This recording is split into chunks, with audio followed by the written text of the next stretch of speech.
Assalamualaikum warahmatullahi wabarakatuh. Nama saya Mahendra Munte, NPM 2017-0003. Di sini saya akan menjelaskan tentang filsafat Pancasila.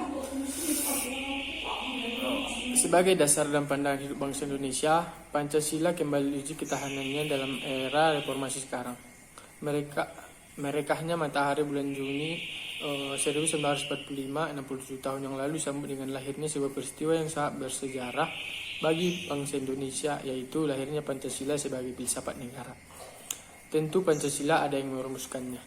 Pancasila memang merupakan karunia terbesar dari Allah Subhanahu wa taala dan ternyata merupakan pedoman bagi segenap bangsa Indonesia di masa-masa selanjutnya, baik sebagai pedoman dalam perjuangan kemerdekaan, juga sebagai alat pemersatu dalam hidup kerukunan berbangsa, serta sebagai pandangan hidup untuk kehidupan manusia Indonesia sehari-hari, serta menjadi dasar sekaligus filsafat negara Republik Indonesia.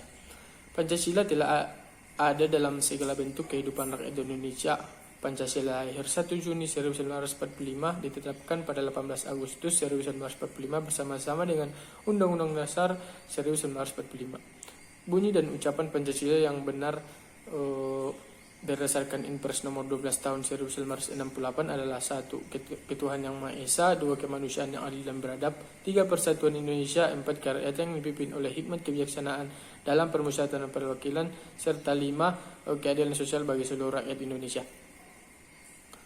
Sejarah Indonesia telah mencatat bahwa di antara tokoh perumus Pancasila itu adalah Mr. Muhammad Yamin, Profesor Mr. Supomo, dan Insinyur Soekarno. Dapat dikemukakan mengapa Pancasila itu sakti dan selalu dapat bertahan dari guncangan krisis politik di negara ini, yaitu pertama ialah karena secara intrinsik dalam Pancasila itu mengandung toleransi, dan siapa yang menentang Pancasila berarti dia menentang toleransi. Dengan demikian, bahwa filsafat Pancasila sebagai dasar filsafat negara Indonesia yang harus diketahui oleh seluruh warga Indonesia agar menghormati, menghargai, dan menjaga serta menjalankan apa-apa yang telah dilakukan oleh para pahlawan, khususnya pahlawan proklamasi yang telah berjuang untuk kemerdekaan negara Indonesia ini. Pengertian filsafat. Filsafat Pancasila merupakan salah satu fungsi Pancasila, yaitu sebagai filsafat negara untuk diterapkan kepada masyarakat. Filsafat menurut KBBI atau Kamus Besar Bahasa Indonesia yaitu pengetahuan dan penyelidikan dengan akal budi mengenai hakikat segala yang ada, sebab, asal, dan hukumnya. Filsafat Pancasila artinya menggunakan nilai-nilai Pancasila sebagai dasar negara dan pandangan hidup. Pancasila sebagai filsafat ini adalah perluasan dari fungsi Pancasila sebagai dasar dan ideologi Indonesia. Sebagai filsafat negara, tentunya Pancasila harus berperan sebagai pandangan hidup oleh semua masyarakat. Fungsi filsafat Pancasila yang pertama yaitu Pancasila sebagai jiwa bangsa Indonesia. Yang kedua, Pancasila sebagai kepribadian bangsa Indonesia. Yang ketiga, Pancasila sebagai sumber dari segala sumber hukum. Tujuan filsafat Pancasila. Yang pertama itu untuk menciptakan bangsa yang religius dan taat kepada Tuhan Yang Maha Esa. Yang kedua, menjadi bangsa yang menjunjung keadilan baik secara sosial maupun ekonomi. Yang ketiga, menjadi bangsa yang menghargai HAM atau hak asasi manusia, seperti yang dirangkum dalam hubungan HAM dengan Pancasila sebagai dasar negara kita. Yang keempat, untuk menciptakan bangsa yang menjunjung tinggi demokrasi. Yang kelima, menjadi bangsa yang nasionalis dan mencintai tanah airnya, yaitu tanah air Indonesia.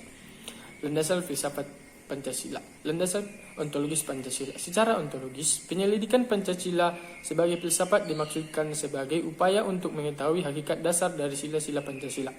Pancasila terdiri atas 5 sila, di mana setiap sila bukanlah merupakan asas yang berdiri sendiri, melainkan memiliki suatu kesatuan dasar ontologis. Dasar ontologis Pancasila pada hakikatnya adalah manusia.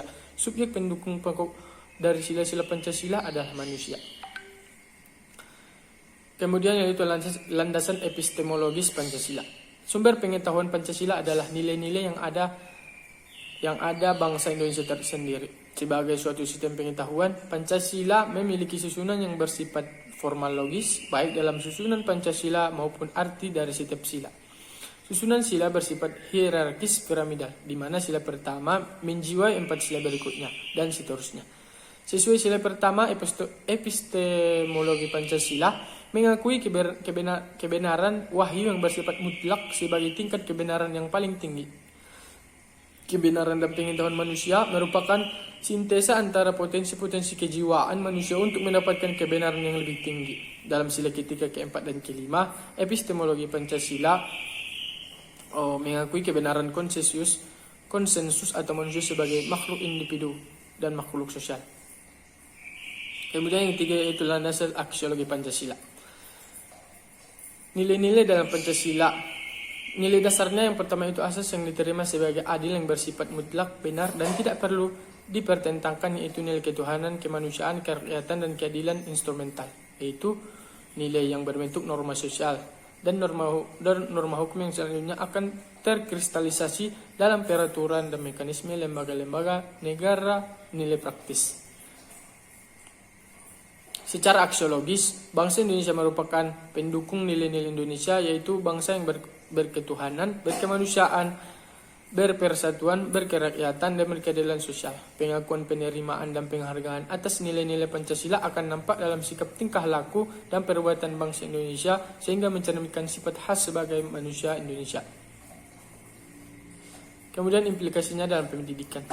Pendidikan harus meliputi pengembangan seluruh aspek jiwa atau rohani manusia, mencakup akal, rasa, dan kehendak, serta aspek raga atau jasmani, aspek individu, aspek makhluk sosial, aspek pribadi, dan aspek kehidupan ketuhanannya. Contoh, pembelajaran teknologi informasi adalah bagian dari pengembangan akal dan kreativitas manusia.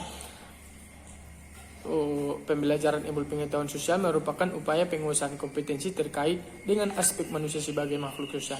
Pembelajaran pendidikan agama Islam merupakan realisasi dari penguasaan kompetensi terkait dengan ketuhanan.